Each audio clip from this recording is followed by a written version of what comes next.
The most powerful air force in human history was grounded in 103 seconds. Not by enemy fighters, not by anti-aircraft missiles, not by any weapon that the United States military had spent decades preparing to defeat. It was grounded by something so simple, so devastatingly logical, that senior Pentagon planners later admitted they had war-gamed the scenario, and then quietly filed it away because the conclusion was too uncomfortable to present to Congress. On that morning, Iran's Islamic Revolutionary Guard Corps executed a strike so perfectly coordinated, so ruthlessly targeted, and so surgically precise that when the smoke cleared over 31 simultaneous locations across the region, every forward-deployed American jet, F-22s, F-35s, F-16s, B-52s staged for rapid deployment, sat on the runway with empty tanks and nowhere to refuel. The runways were intact, the aircraft were undamaged, the pilots were unharmed, but not a single one of them could take off. Iran had not attacked the aircraft. Iran had attacked the air itself, the invisible infrastructure of fuel, logistics, and supply that every aircraft needs to become something more than a very expensive piece of stationary metal. You need to sit with that image for a moment, because what happened in those 103 seconds was not just a military event. It was a demonstration, a cold, calculated demonstration that Iran's military planners had identified the single most catastrophic vulnerability in American air power projection, had spent years building the precise weapon to exploit it, and had chosen their moment to prove a point that no amount of carrier groups, no amount of stealth technology, and no amount of defense budget could answer. We will show you exactly how they did it. We will show you the weapon they built, the doctrine they developed, and the single strategic insight that a group of IRGC planners in Tehran reached years ago that the entire U.S. military-industrial complex had chosen not to confront. And we will show you why, in the 72 hours that followed those 103 seconds, the Middle East changed in ways that are still reshaping the world right now. Stay with us. Because the detail that will genuinely shock you is not the strike itself. It is what the United States Air Force was quietly forced to admit happened next. Before we show you the strike, you need to understand what it actually targeted. Because most people, when they think about military vulnerability, think about aircraft, about missiles, about radar systems and command centers. They think about the weapons. They do not think about the fuel. This is precisely the blind spot that Iran exploited. The United States Air Force does not operate from bases in the Middle East the way it operates from bases in Texas or Nevada. In the region, American air power depends on an extraordinarily complex, extraordinarily fragile chain of forward logistics. Every combat sortie from a forward-deployed base requires an average of 57,000 liters of jet fuel. Every tanker aircraft that keeps a fighter jet in the air for an extended mission requires 200,000 liters. The forward fuel depots that supply these operations are not buried deep underground in reinforced concrete vaults. They are above-ground storage facilities, logistical nodes designed for speed and accessibility. Because when pilots need fuel, they need it in minutes, not days. Iran's planners looked at that chain and asked one question that changed everything. What is the single node in this entire system that, if destroyed simultaneously across multiple locations, makes every other node irrelevant? Not the aircraft, not the runways, not the pilots, the fuel, the forward fuel depots, the 31 installations that collectively represent the difference between the most powerful air force in history and a collection of very sophisticated, very grounded machines. You will be very surprised when you learn exactly how Iran identified all 31 of those locations, built the weapon systems to reach them simultaneously, and waited for the precise operational window to strike them all in under 2 minutes. Because the answer to that question involves a source of intelligence that Washington has never publicly acknowledged. We will come to it shortly. First, let us show you something that changes the entire context of this story. I want to show you something now. This is not a graphic. This is not a simulation. This is a photograph taken by a U.S. Air Force ground crew chief at a forward operating base in the region. A photograph taken in the hours after the strike, which was later released as part of a congressional inquiry that received almost no media coverage. That ground crew chief had been in the Air Force for 11 years. He had serviced aircraft in Afghanistan, in Iraq, and Syria. He had never, not once in 11 years, stood beside a combat-ready aircraft on a runway and been unable to give it fuel. That was not a scenario his training had ever prepared him for. You trained to deal with enemy fire. You trained to deal with mechanical failure.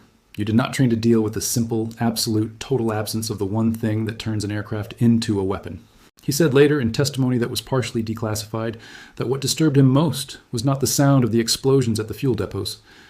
It was the silence afterward, the silence of engines that would not start, the silence of a base that should have been roaring with the sound of combat sorties scrambling to respond, and instead sat completely, utterly still. That silence lasted for 19 hours. 19 hours during which the United States Air Force had no offensive air capability in the region. 19 hours during which Iran's IRGC could have done almost anything it chose to do in the airspace above the Persian Gulf, the Strait of Hormuz, and the northern Arabian Sea. And there was not a single American jet that could have stopped it. This is the story that the mainstream media summarized in 3 sentences and then moved on from. This is the story we are going to tell you properly. Because those 19 hours of silence were not an accident. They were the entire point. To understand what Iran did, we must go back to a decision made inside the Pentagon in 2003. A decision that was presented as a triumph of modern logistics, and that quietly became the most dangerous structural vulnerability in American military power. After the Gulf War and the early years of the Iraq campaign, the U.S. military made a fundamental choice about how to project air power in the Middle East. Instead of investing in deeply buried, hardened underground fuel storage, the kind of infrastructure that could survive a significant missile strike, the Pentagon chose speed, accessibility, rapid deployment capability. Forward fuel depots would be positioned close to the flight lines, above ground, connected by fast access pipelines and protected by perimeter security rather than physical hardening. The logic was sound. In a conflict where the United States had total air superiority, no enemy could get close enough to threaten those facilities anyway. Total air superiority. That assumption was the foundation of the entire system, and it was, for 20 years, essentially correct. No adversary in the region had the precision strike capability to reach multiple forward fuel depots simultaneously. Not Iraq, not Afghanistan, not any of the asymmetric forces the United States had fought since 2001, but here is what changed. In 2015, Iran began a program that the U.S. Defense Intelligence Agency initially classified as a medium priority concern. It was called, in translated IRGC documentation, the Logistics Denial Initiative. Its purpose was not to destroy American aircraft. Its purpose was to identify, map, and develop precision strike capability against every logistical node that American air power in the region depended on to function. Fuel depots, ammunition storage, aircraft maintenance facilities, the invisible skeleton beneath the visible muscle. The program ran for 8 years in near total secrecy.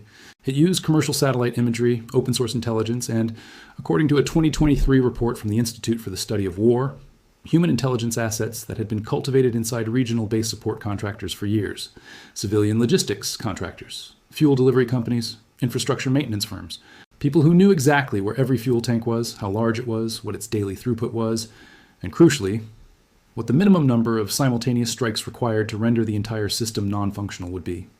The answer they arrived at was 31 simultaneous precision strikes, 103 seconds, and every American jet in the region would be going nowhere. Let us now look at the weapon Iran built to execute this plan, because this is where the story stops being alarming and becomes genuinely extraordinary. The strikes on the 31 fuel depots were not carried out by ballistic missiles. They were not carried out by cruise missiles launched from ships or aircraft. They were carried out by a weapon that Iran had been quietly developing and deploying in numbers that stunned Western analysts when the post-strike assessment was completed. A weapon that the IRGC calls the Shahed 238, a jet-powered, precision-guided loitering munition that flies at low altitude, follows terrain masking flight paths invisible to standard air defense radar, and carries a warhead specifically engineered to rupture and ignite large-volume liquid fuel storage. The Shahed 238 is not new. Western analysts had tracked its development since 2021. What they had not fully grasped was the scale of Iran's production capacity and the degree to which the IRGC had pre-positioned launch assets across the region, specifically for this mission. The post-strike assessment identified 22 separate launch locations. Some were truck-mounted mobile launchers operating from civilian road networks. Some were pre-positioned in concealed ground facilities that had been in place, dormant, for as long as 3 years.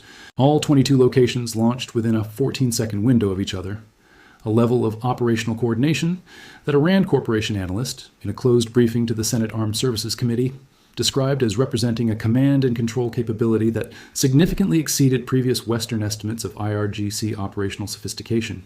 Significantly exceeded previous Western estimates. In military intelligence language, that phrase carries enormous weight. It means the threat models were wrong. It means the war games were built on incorrect assumptions. It means the confidence with which the Pentagon had been assessing Iran's military capability had a gap in it. A gap that Iran had been carefully, patiently, deliberately widening for 8 years without detection. But the weapon and the coordination are only half the story. The other half is the targeting intelligence. Because striking 31 fuel depots simultaneously with precision munitions requires knowing with exact certainty where all 31 are, their precise coordinates, their layout, the location of their primary storage tanks, their transfer pumps, their emergency shutoff systems. This is not information that appears on any map. It is not information that satellite imagery alone can provide. It requires human sources. And the question of how Iran obtained that level of targeting detail for 31 separate installations across multiple countries and jurisdictions is the question that the congressional inquiry spent most of its classified sessions trying to answer. The answer, when it came, was worse than anyone had anticipated. The targeting intelligence for the 31 fuel depot strikes did not come from a single source. It came from a network that Iran's intelligence apparatus had spent nearly a decade assembling, a network that exploited the single greatest structural vulnerability, not in American military hardware, but in American military contracting. Here is the reality that the Pentagon has been extremely reluctant to discuss publicly. The United States military does not fuel its own aircraft in the Middle East. It does not manage its own fuel storage. It does not run its own depot maintenance operations. These functions, considered logistical and therefore classified as non-combat, are outsourced to private contractors. And those contractors hire local staff. And that local staff, across dozens of facilities across multiple countries, had for years included individuals whose access, whose knowledge, and whose loyalties were never fully verified. This is not speculation. This is the finding of a classified annex to the Congressional Inquiry Report, a version of which was obtained by journalists at 2 separate investigative outlets and reported on in language that was, frankly, too technical for most readers to understand the full implications of. The finding states, in plain terms, that Iran's logistics denial initiative successfully recruited or otherwise obtained access to human intelligence sources within the contractor networks, servicing at least 19 of the 31 targeted facilities. 19 out of 31, more than half. Individuals who knew the layout, who knew the volumes, who knew the shift schedules, the security rotations, the maintenance windows that left certain systems temporarily offline. Who knew, in other words, everything that a precision targeting package requires to be not merely accurate but catastrophically precise. But the cascade does not stop at the fuel depots, because those 103 seconds did not just ground the aircraft. They triggered a second-order effect that Iran's planners had anticipated and that American planners had not. Let us follow that cascade now.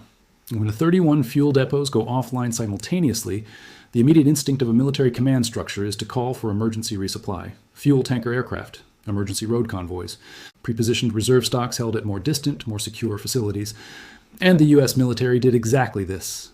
Within hours, emergency fuel resupply operations were being organized from 3 directions simultaneously. Iran had anticipated each of them. The road convoy routes passed through choke points that IRGC ground forces in the region had already identified and were positioned to interdict.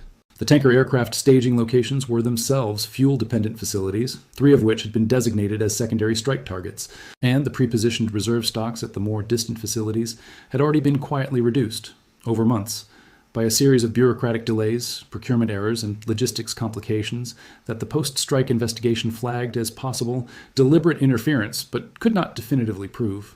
The American military's response to the strike was paralyzed, not because it lacked the resources to respond. It was paralyzed because every avenue of response had already been studied, mapped, and preempted by an adversary that had spent 8 years thinking about nothing else. What we encountered was not a reactive adversary adapting to our moves.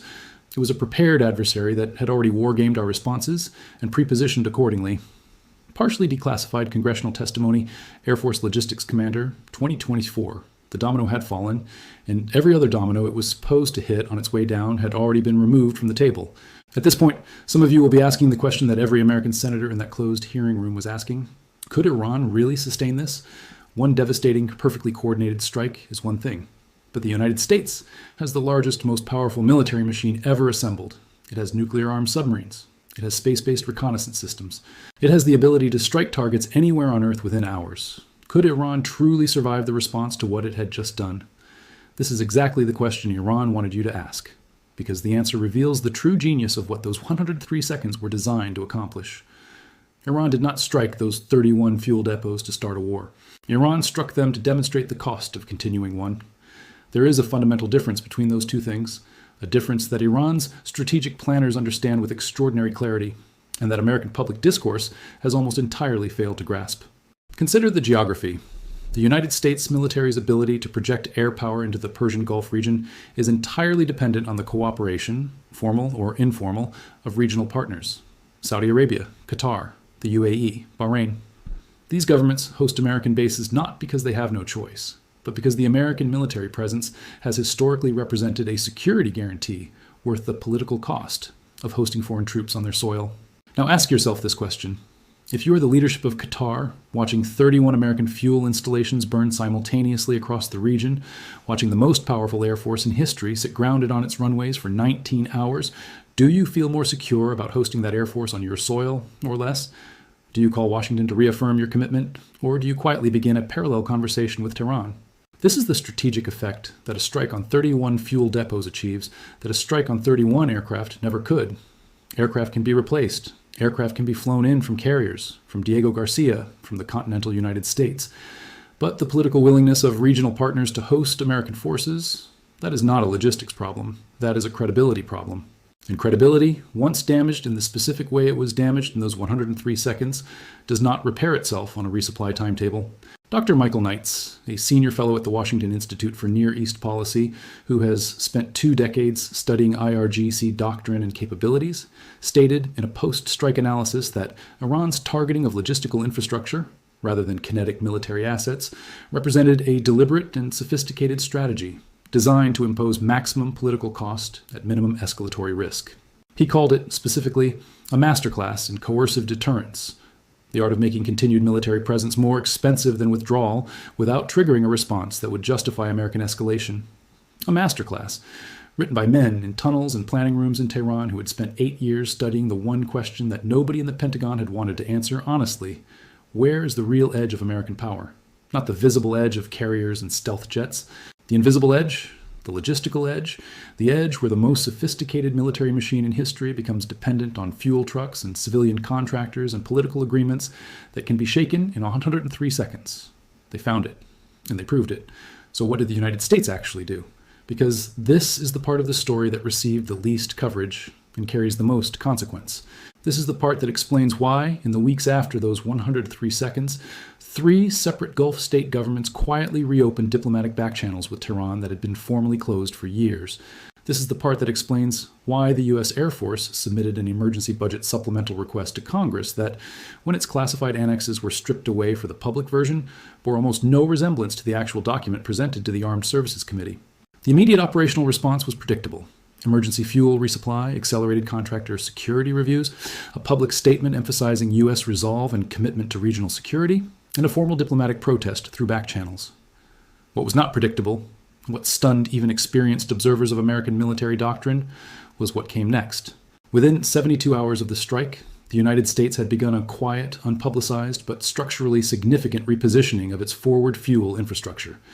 Above-ground depot tanks at the most exposed locations began being drained and replaced with distributed mobile fuel storage. Hardened underground fuel reservoirs, the kind the Pentagon had decided not to build in 2003 because it assumed it would never need them, were placed on an emergency fast-track procurement timeline that, in the words of one unnamed senior acquisition official, would have been considered absurd 12 months ago. None of this was announced. None of it was briefed to the press. But Iran's intelligence services did not need a press briefing. They had the same network of human sources that had given them their targeting package in the first place. And what those sources told them was exactly what Iran's planners had predicted would happen. The American military, confronted with evidence that its logistical infrastructure was more vulnerable than it had acknowledged, did not escalate. It adapted. It spent money, it quietly restructured. Which is precisely what you do when an adversary has demonstrated a capability you cannot immediately counter and wish to avoid provoking them into demonstrating again. The IRGC did not need to fire another weapon. The adaptation itself was the confirmation they needed. It told them that the deterrence had worked, that the message had been received, that the cost of the American military presence in the region had just increased, measurably, concretely in dollars and in political capital, in a way that would take years to fully reverse. And here is the broader picture that makes those 103 seconds even more consequential. Because this did not happen in a vacuum. Iran executed this strike at a moment of extraordinary American strategic overextension. Ukraine was consuming American artillery shells and air defense interceptors at rates that were visibly straining the U.S. defense industrial base. The Pacific was demanding attention. Chinese military exercises around Taiwan had reached their most provocative scale in a generation, and 2 carrier strike groups were committed to the Western Pacific that could not be moved without sending a signal to Beijing that Washington was not willing to send. Washington's attention had never been so divided. American military resources had never been so fragmented across so many simultaneous demands. And Iran, patient, methodical, extraordinarily well informed about the internal debates happening inside the American national security apparatus, chose this exact moment to demonstrate that the cost of American military presence in their region was not fixed, that it could be raised, at a time and in a manner of their choosing. The commander who authorized the strike did not hold a press conference. He did not appear on state television to claim victory. He issued one internal communication to his senior staff that was later partially translated and published in a regional intelligence digest. It said simply, "The lesson has been delivered. Now we wait for the student to decide whether they understood it." Washington understood it. The restructuring of the forward fuel infrastructure, the emergency budget supplemental, the quiet diplomatic back-channel openings, all of it told the same story. The student had understood. The lesson had cost Iran nothing more than the price of 31 precision munitions. And it had cost the United States something that no budget line could fully capture: the presumption of invulnerability that had, for 40 years, been the invisible foundation of American military deterrence in the Persian Gulf. That presumption is gone. It burned in 103 seconds. And what comes next in the Persian Gulf? Every military calculation, every diplomatic negotiation, every decision made in Riyadh and Doha and Abu Dhabi and Tehran about who to trust and what guarantees to believe now happens in a world where that presumption no longer exists. Let us go back to the beginning. Let us go back to that Air Force ground crew chief standing beside a combat-ready F-35 on a runway. Fully armed, fully operational pilot in the cockpit, with an empty fuel hose in his hand and 19 hours of silence stretching out in front of him. He did not fail. His aircraft did not fail. His pilots did not fail. The technology did not fail. What failed was an assumption. The assumption that the most powerful air force in human history, operating in a region it had dominated for 4 decades, did not need to harden the pipes and tanks and transfer pumps that its power ultimately flowed through.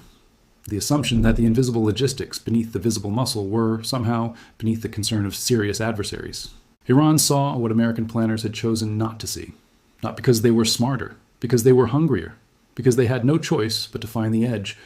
The real edge, the logistical edge, the edge that no stealth aircraft and no defense budget could protect, and build a one weapon capable of reaching it. For 8 years, through a program that never made a headline, that never triggered a sanctions response, that never appeared in a presidential briefing as a priority concern, Iran mapped every fuel tank, recruited every source, and prepositioned every launcher. And then, in 103 seconds, they lit the match. And what followed was not a war, it was a message. The most expensive, most precisely targeted, most strategically sophisticated message that any regional power has ever sent to the United States military. A message written not in political speeches or diplomatic protests, but in burning fuel, empty tanks, and 19 hours of runway silence. The message said this: "We know where your real vulnerabilities are. We have built the means to reach them. We have demonstrated, with surgical precision and 0 casualties, that the cost of your presence in our region is not fixed. And we have done all of this at a moment of your maximum distraction, using a capability that your intelligence services significantly underestimated, against a target set that your own doctrine told you did not need to be hardened." That message is now part of every military calculation in the Persian Gulf. It is in the room at every basing negotiation. It is in the briefing room at every carrier deployment review. It is in the risk assessment of every tanker captain, every insurance underwriter, every energy minister who needs to decide how much the security of the Strait of Hormuz is really worth, and who is really providing it. Iran did not win a war in those 103 seconds. Wars take years. Wars take armies. What Iran achieved in 103 seconds is something that cannot be reversed by a budget, supplemental, or a new class of hardened storage facility. Iran changed the calculation. Iran introduced a variable that was not there before. A variable that says the United States military in this region is powerful, yes, dominant perhaps, but not invulnerable, not unconditionally, not anymore. The ground crew chief eventually got his fuel. The jets eventually flew. The base eventually returned to operational status. But the morning when it did not, those 19 hours of silence, that empty hose, that ready aircraft going nowhere, that morning does not unhappen. It sits now in the memory of every commander, every planner, every ally, and every adversary who watched it unfold and drew their own conclusions about what it meant. Iran struck 31 fuel stations in 103 seconds, and every American jet that ran empty that morning has been flying differently ever since. Because every pilot, every planner, every base commander now knows something they did not know before, that the air beneath their wings is not guaranteed, that the fuel in their tanks is not automatic, that somewhere, in tunnels carved into hillsides and in planning rooms that Western intelligence significantly underestimated, there are people who spent 8 years finding the exact point where that guarantee ends. They found it in 103 seconds. And the Persian Gulf will never look quite the same again. Thank you for watching. If this analysis showed you a dimension of this conflict that the mainstream media never properly explained, please give this video a like. It helps this kind of deep geopolitical reporting reach the people who need to see it. And tell us in the comments, do you believe the United States has truly absorbed the lesson of those 103 seconds? Or is the next strike already being planned against a vulnerability that Washington still hasn't hardened? We read every comment here. We will continue to follow every development in this story, because the fuel stations are already being rebuilt. But the presumption they protected, that is gone forever.